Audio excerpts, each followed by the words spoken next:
Okay. இப்போ வந்து delisting offer under SEBI SAST regulation.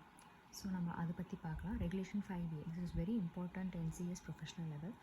So 5 marks அந்த மாதிரி நம்ம எக்ஸ்பெக்ட் பண்ணலாம். So what they're saying is, இப்போது ஒரு பப்ளிக் அனௌன்ஸ்மெண்ட் வந்து மேக் பண்ணிட்டாங்க அண்டர் ரெகுலேஷன் 3, 4, 5 அப்படின்ட்டுனா, தென் தி அக்வைரர் ஹேஸ், நான் இங்கே வந்துட்டு நோட்ஸ் எடுத்துருக்கேன், இதை ஃபாலோ பண்ணிக்கோங்க.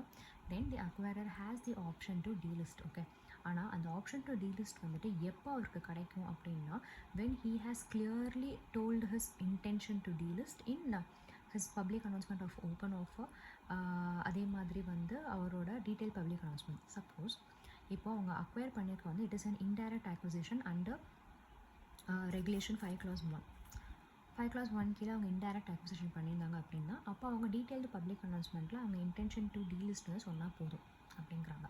இப்போ செகண்ட் என்ன சொல்கிறாங்கன்னா, இப்போ அந்த அக்வைரர் வந்து he should not have been a promoter or belong to a promoter group, or should not have been a person acting in concert, or directly or indirectly வந்துட்டு promoter group or PAC கூட அசோசியேட்டடாகவும் இருக்கக்கூடாது. அதே மாதிரி more than 25% of shares or voting rights in target கம்பெனியில் வந்து அவர் ஹோல்டும் பண்ணியிருக்கக்கூடாது. எந்த time பீரியடுக்கு சொல்கிறாங்கன்னா, அவங்க பப்ளிக் அனௌன்ஸ்மெண்ட் மேக் பண்ணாங்கள்ல, அதுக்கு முன்னாடி 2 வருஷத்துக்கு முன்னாடி அவங்க வந்துட்டு இந்த ப்ரொமோட்டர் குரூப், பிஎஸ்சி கூட வந்துட்டு ப்ரொமோட்டர் குரூப் கூட வந்து டைரக்ட்லி ஆர் இன்டைரக்ட்லி அசோசியேட்டட், இல்லைனா 25% மேலே ஷேர்ஸ் voting rights வந்து அவங்க வச்சிருக்கக்கூடாது, அந்த மாதிரி பர்சனாகவும் இருக்கக்கூடாதுன்னு சொல்லியிருக்காங்க. ஸோ அந்த மாதிரி இருந்தாங்கன்னா they cannot make a delisting offer. இப்போ அடுத்தது வந்து conditions for delisting offer. So என்னென்ன டீலிஸ்டிங் ஆஃபர் கண்டிஷன்ஸ் வந்து என்னென்ன இருக்கணும் அப்படின்னு சொல்கிறாங்க. ஸோ என்னென்னா, நீ அவங்க மேக் பண்ணியிருக்க public announcement of open offer. So அந்த பப்ளிக் அனௌன்ஸ்மெண்ட்டில் நெக்ஸ்ட் வந்து அவங்க மேக் பண்ணியிருக்க டீட்டெயில்டு பப்ளிக் அனௌன்ஸ்மெண்ட், அதே மாதிரி அவங்க மேக் பண்ணியிருக்க டீலிஸ்டிங் ஆஃபரில் இந்த மூணுத்துலேயுமே வந்து அவங்க வந்து அவங்களோட ஓப்பன் ஆஃபர் ப்ரைஸும் வந்துட்டு மென்ஷன் பண்ணணும், இண்டிகேட்டிவ் ப்ரைஸ் ஃபார் டீலிஸ்டிங்கும் வந்து மென்ஷன் பண்ணணும்னு சொல்லியிருக்காங்க. சப்போஸ் வந்து 5 clause 1 கீழே அவங்க வந்து ஷேர்ஸ் அக்வயர் பண்ணுறாங்க, தட் இஸ் இன்டைரக்ட் அக்விசிஷனாக இருக்குது அப்படின்ற பட்சத்தில் வந்து நம்ம ஆல்ரெடி சொன்ன மாதிரி தான், இன்டைரக்ட் அக்விசிஷனாக இருந்துச்சுன்னா அவங்க ஆப்வியஸாக வந்து public announcement of open offer வந்து அதில்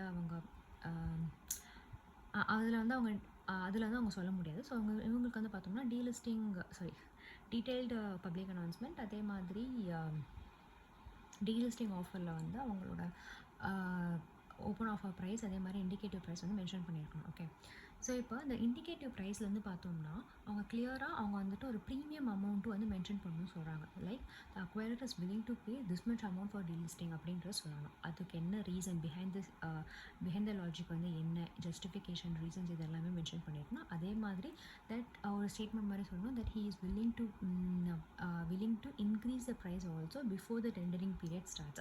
ஸோ வந்து டெண்டரிங் பீரியட் ஆரம்பிக்கிறதுக்கு முன்னாடி அவங்க அந்த இண்டிகேட்டிவ் ப்ரைஸ் வந்துட்டு அவங்க இன்க்ரீஸ் பண்ணுறதுக்கும் அவங்க ரெடியாக இருக்காங்க அப்படிங்கிறத சொல்லிடுறாங்க.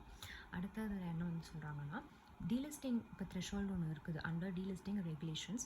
ஸோ அந்த டீலிஸ்டிங் த்ரெஷோல்டு வந்துட்டு ஒன்ஸ் வந்து அட்டைன் ஆகிடுச்சுன்னா, 90% வந்து அட்டைன் ஆகிடுச்சு அப்படின்ட்டுனா, எந்தெந்த ஷேர் ஹோல்டர்ஸ்லாம் அவங்க ஷேர்ஸை வந்து டெண்டர் பண்ணியிருக்காங்களோ அவங்களுக்கு வந்துட்டு இண்டிகேட்டிவ் ப்ரைஸ் வந்து பே பண்ணிடுவாங்க. சப்போஸ் டீலிஸ்டிங் த்ரெஷோல்டு வந்துட்டு அட்டைன் ஆகலை அப்படின்ட்டுனா, அப்போது the shareholders who tender their share shall be paid an amount of open offer price, அதுக்கு ஈக்குவலண்டான அமௌண்ட் வந்து பே பண்ணிடுவாங்க.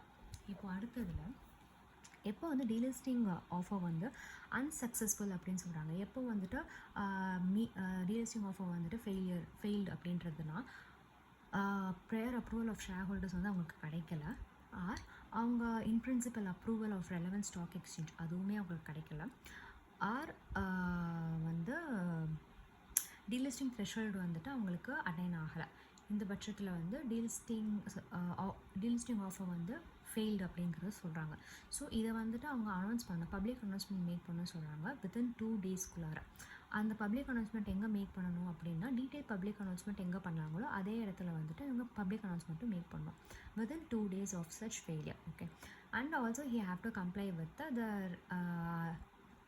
Respective provisions of open offer பண்ணுறதுக்கான என்னென்ன ப்ரொவிஷன்ஸ் இருக்கோ அது எல்லாமே அவங்க கம்ப்ளை பண்ணிட்டு வரணும். ஓகே, இதுக்கப்புறம் என்ன சொல்கிறாங்கன்னா, சப்போஸ் இப்போ வந்துட்டு டீலிஸ்டிங் ஆஃபர் கீழே அவங்க வந்துட்டு இப்போ ஷேர் ஹோல்டர்ஸ் அவங்க ஷேர்ஸை டெண்டர் பண்ணிட்டாங்க அப்படின்னா, இப்போ டீலிஸ்டிங் ஆஃபர் வந்து failed, but shareholders have tender their share.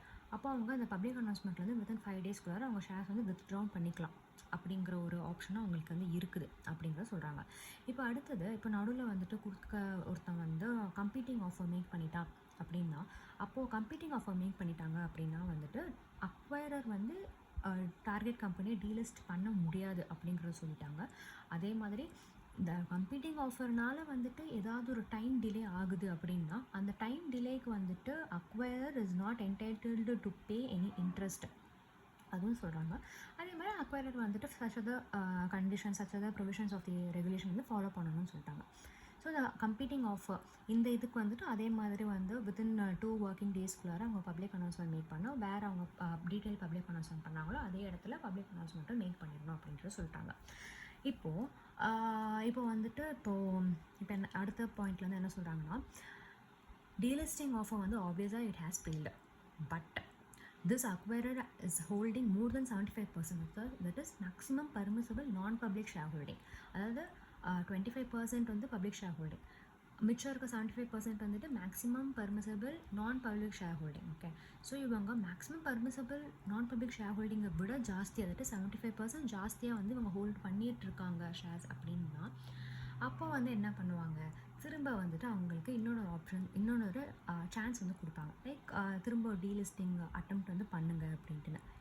எப்போக்குள்ளே பண்ணணும் அப்படின்னா, ஓப்பன் ஆஃபர் முடிஞ்சு வித்தின் அ இயர்க்குள்ளார அவங்க திரும்ப ஒரு டீலிஸ்டிங் ஆஃப் அட்டெம்ப்ட் வந்து பண்ணலாம், provided he is holding more than 75% of the shares ஆப்வியஸாக.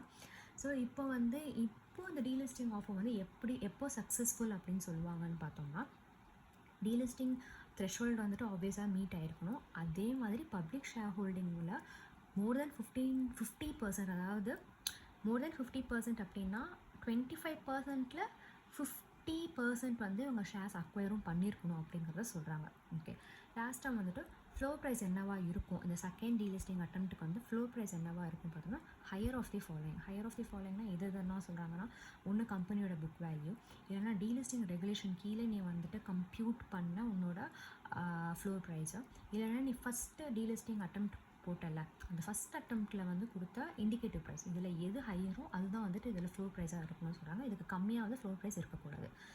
ஸோ இதுதான் வந்து delisting offer under regulation 5A of SEBI SAST regulations. Obviously it is a very important question. It is 5 மார்க்கில் வந்து கேட்கலாம்.